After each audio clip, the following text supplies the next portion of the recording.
ध्यान से देखेंगे बड़ा सारे बोर्ड पे। आज हमने जैसे किया सिंपल प्रेजेंट कॉन्टिन्यूअस और सिंपल पास्ट कॉन्टिन्यूअस, डिफरेंस क्या है दोनों। जैसे हमने पहले भी डिस्कस किया था कि हमारा जो काल होता है जिसको अंग्रेजी में हम टाइम या टेंस बोलते हैं, जो हमारी किसी घटना का समय बताता है कि कौन सी घटना भूतकाल में हो रही थी, कौन सी घटना वर्तमान काल में है, कौन सी घटना भविष्य काल में, भविष्य काल में जो फ्यूचर टेंस में। तो कॉन्टिन्यूअस का मतलब होता है कि घटना तो हमारी क्या है जो चल रही है उसके बारे में। जैसे कि मैंने एग्जांपल दिया था कि कुणाल अगर क्रिकेट खेलता है, वो समय नहीं बता पाएगा एग्जैक्ट कब खेलता है, सुबह खेलता है, दोपहर को खेलता है या शाम को खेलता है। ठीक है, अगर मैं यही कह दूं कि कुणाल क्रिकेट खेल रहा है, तुम्हारे माइंड में ऑटोमेटिक आ जाएगा कि अभी वो इस समय क्या कर रहा है, क्रिकेट खेल रहा है। कुणाल पढ़ाई कर रहा है, मतलब इस समय क्या कर रहा है, वो पढ़ाई कर रहा है, मतलब एग्जैक्ट उसी टाइम का तुम्हें घटना बता रहा है, वो इंडिकेट कर रहा है उसको। तो सिंपल प्रेजेंट जो कंटीन्यूअस होती है इसमें पहचान क्या होती है, जब भी किसी वाक्य के अंत में हमारे क्या जाते हैं कि रहा है, रहे हैं, रही है, इस तरह के। जैसे कि वह क्रिकेट खेल रहा है, वे क्रिकेट खेल रहे हैं, वह क्रिकेट खेल रही है। ऐसे ही हमारा वाक्य के अंत में क्या जाता है कि रहा था, रही थी या रहे थे। वो पास्ट टेंस के बारे में बताने के लिए होता है। हमारा कोई भी घटना जो हमारी भूतकाल में चल रही थी या भूतकाल में हुई है, तुम्हारा आइडेंटिफिकेशन के लिए मैंने यहाँ पे लिख दिया था कि इनको हम क्या क्या बोलते हैं। अब एग्जाम्पल आ जाते हैं, रूल बाद में समझेंगे इसका। पहले एग्जाम्पल पढ़ते हैं, कोई एक ऐसे एग्जाम्पल कि कुणाल किताब पढ़ रहा है। इस वाक्य से पता चला, अगर किसी ने मुझसे पूछा कि कुणाल क्या कर रहा है, आते हैं ना घर में कोई पूछे भी भाई तुम्हारा बच्चा क्या कर रहा है, अभी क्या कर रहा है, तो कह देगा अभी तो किताब पढ़ रहा है। तो उसके लिए वाक्य है कि कुणाल क्या कर रहा है, कुणाल पढ़ रहा है या पढ़ाई कर रहा है। ठीक है, अगर थोड़ी देर का समय पूछ ले भी कुणाल क्या कर रहा था, ठीक है, घटना का जो प्रश्न भी होता है वो भी उसी के हिसाब से होता है कि कुणाल क्या कर रहा था। अगर कोई तुमसे ये पूछेगा कि कुणाल क्या कर रहा है, तुम ये बताओगे कि वो पढ़ाई कर रहा है, ये तो नहीं कहोगे कुणाल पढ़ रहा था, क्योंकि घटना का जो प्रश्न है वो उसी काल का पूछा गया है।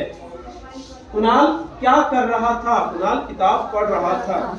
जैसे पापा घर पे आए, कुणाल की मम्मी से पूछ लिया भाई कुणाल क्या कर रहा था थोड़ी देर पहले, तो मम्मी जवाब दे देगी कुणाल पढ़ रहा था या कुणाल खेल रहा था। उसी तरीके का हमारा आ जाएगा जवाब। ठीक है, अब हमें क्या देखना है, इन दोनों वाक्यों में अंतर ढूंढना है। क्या था, सिर्फ यहाँ पे तो आ रहा है कि कुणाल किताब पढ़ रहा है, कुणाल किताब पढ़ रहा था है और था, मतलब एक घटना तो हो रही है और एक घटना हो रही थी। ये दोनों वाक्यों में बदलाव आया।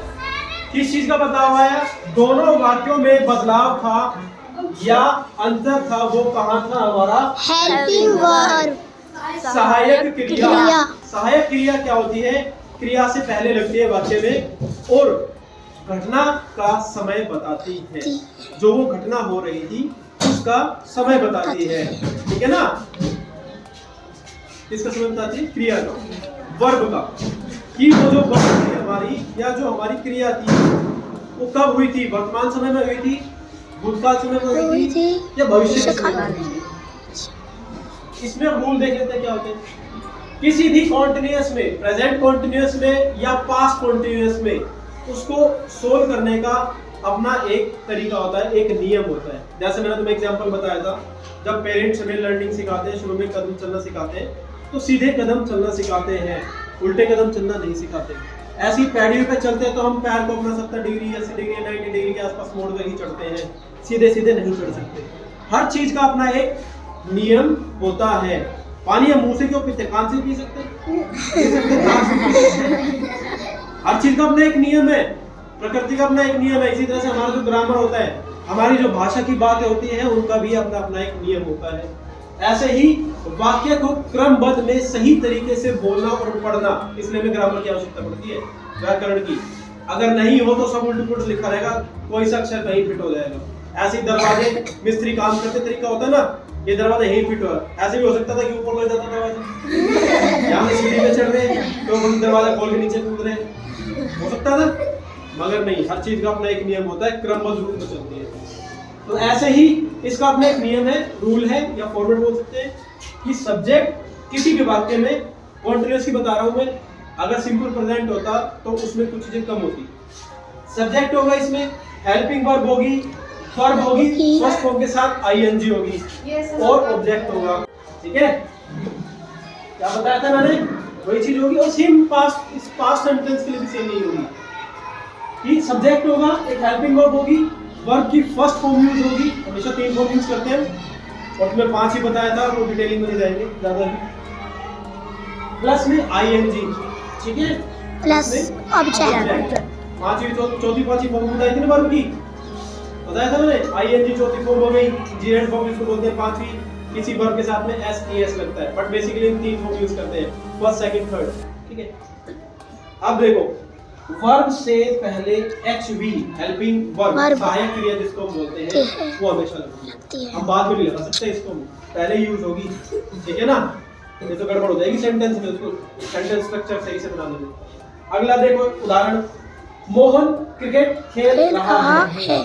सबसे पहले में आइडेंटिफाई करना आना चाहिए कि वाक्य में हमारा सब्जेक्ट कौन सा है, हमारी वर्ब कौन सी है, हेल्पिंग वर्ब कौन सी है, ऑब्जेक्ट कौन सा है, ये हमें पता होना चाहिए। और ये कब पता चलेगा हमें, जब हम किसी सेंटेंस को छोटे-छोटे वर्ड्स को ट्रांसलेट करना सीख जाते हैं, तो हमें पता चल जाता है कि कौन से वाक्य में जो हमारा कौन सा वर्ड है वो ग्रामर में कौन सा उसका पोर्शन है। देखो मोहन क्रिकेट खेल रहा है, अब इसमें आइडेंटिफाई करना है कि सब्जेक्ट कौन सा है हमारा। सब्जेक्ट हो गया हमारा मोहन, ठीक है। इसमें जो हमारा रहा है, रही है, रहे थे, ये हमारे क्या है, सहायक क्रिया बताएंगे हमारा। जैसे कि हमारा हेल्पिंग वर्ब, अगर ये रहा था हो जाता तो हमारा बता दें सहायक क्रिया पूछती थी, फिर पास्ट की वजह से। तो ये हमारा हो गया हेल्पिंग वर्ब होगी। यहाँ पे वर्ब क्या है हमारा, खेलना, दौड़ना, उठना, बैठना, चलना, ये सारी हमारी वर्ब्स होती है। तो यहाँ पे खेल बता रहा है हमारा, कौन सा खेल, क्रिकेट।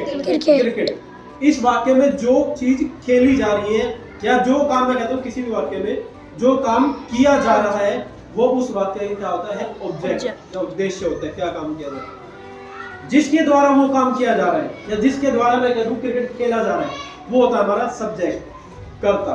ठीक है ना, एक तो काम करने वाला, वाक्य में हमेशा मिलेंगे काम करने वाला और जो काम किया जा रहा है। ठीक है, ये मिलेगा।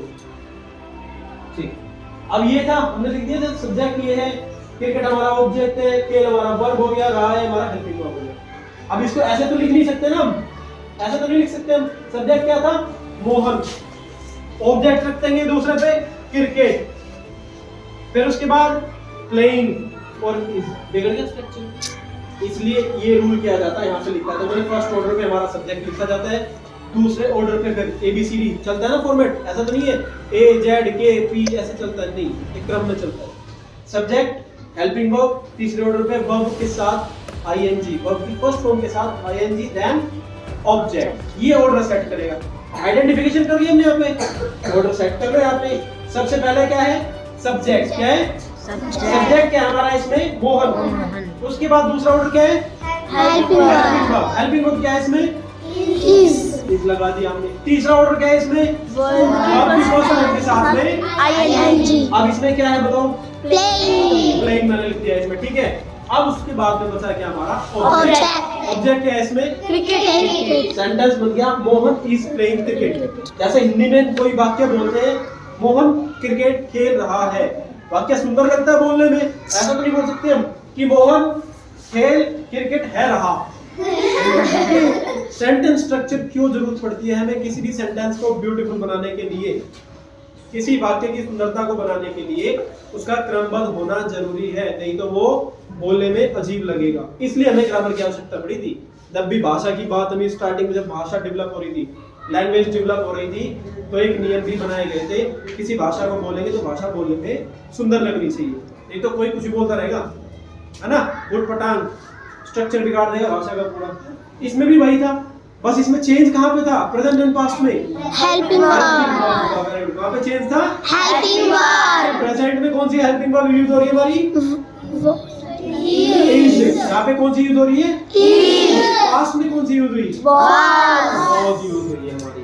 ठीक है, जब हम प्लूरल सेंटेंस के लिए बात करेंगे तो सिंगुलर वाला था एक के लिए, जब प्लूरल की बात करेंगे तब सेंटेंसेस हमारे क्या होगा उसमें, वो तो चेंज होगा ही, साथ में हमारा जो हमारा क्या था, सब्जेक्ट था, वहां पे चेंज हो जाएगा, हो सकता है हेल्पिंग वर्ब भी चेंज हो जाए, वो भी और प्रैक्टिस करेंगे, समझाऊंगा मैं, ठीक है।